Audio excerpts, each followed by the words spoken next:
Hey guys, today I want to talk to you about immunizations.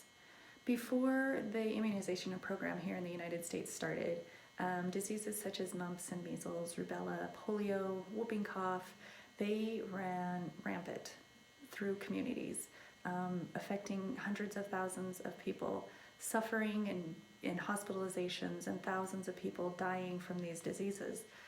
Diseases that we don't see much today because of the immunization program. Since the immunization program, it's estimated that 20 million people have avoided hospitalization, as well as about 40,000 deaths have been prevented because of immunizations. So you wonder, why should we still immunize if a lot of these diseases we don't see much anymore today? We are just one flight away from these diseases. International travel has made it so that when we go to other countries and are exposed to these diseases that they still have, that they still face, we catch it and bring it home, and we spread it to those that we associate with. And so we still need to immunize so that when we do go travel, when we do come in contact with people from other countries that haven't been immunized, we don't have the opportunity to get these diseases because we have built up an immunity to it because of the immunizations. We need to continue to immunize because it protects those around us, not just ourselves. It protects our children, it protects our parents, our grandparents. Now, infants, they have an immunity from their moms as long as they're breastfeeding. As soon as breastfeeding stops, their immune system drops, and they don't have the immunity that we do, that we've developed through the years of, getting some sicknesses and things like that, but also because of the immunizations that we have.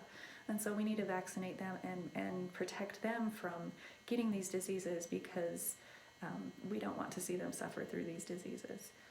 Also, our grandparents. With age comes a decline in our immune system. It doesn't work like it used to. And so they are more susceptible and more prone to getting sicknesses and diseases. And so if we're immunized and we help them by not being able to catch these diseases because we're immunized, and then they're protected. Another reason why we do this is we call it herd immunity or community immunity, where the majority of the population is immunized to protect those that cannot be immunized, so the infants and grandparents, but also those that have life-threatening reactions to ingredient in the vaccination, or those that are immunocompromised. For instance, cancer patients or HIV, AIDS patients, people with diabetes, people that their immune systems don't work like the majority of ours do because of these diseases or these problems that their bodies have. They're not able to work as well as ours. Their immune systems don't protect them the way that they should. And so us getting immunized helps those around us that cannot do it for medical reasons. I know that there's a lot of personal reasons that we do not immunize.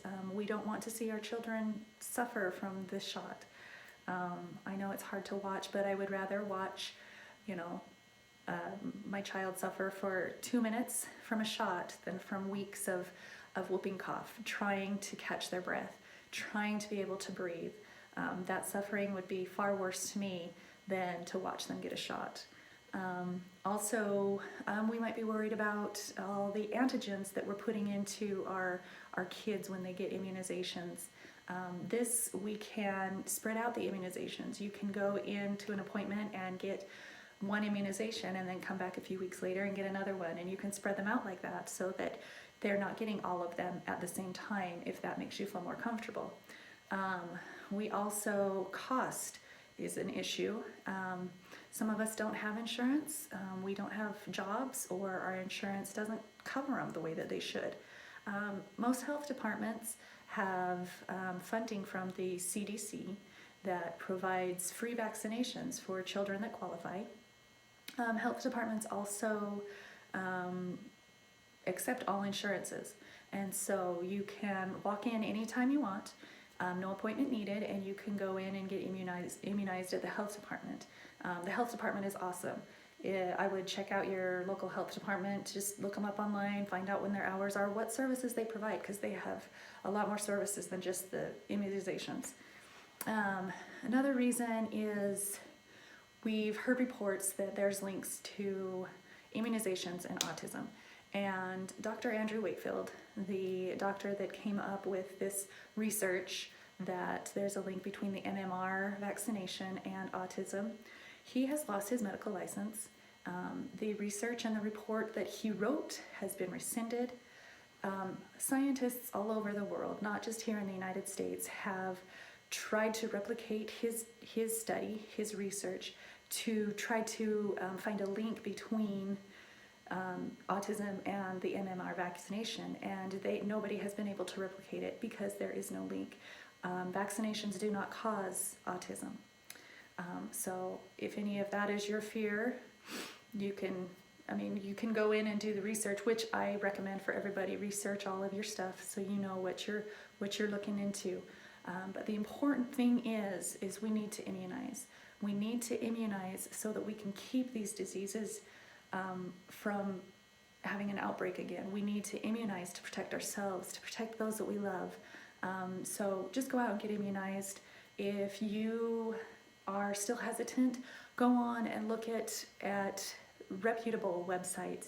Look at their data, look at their research, compare them with other anti-vaccine websites, but do your research. Look into it and find out about it.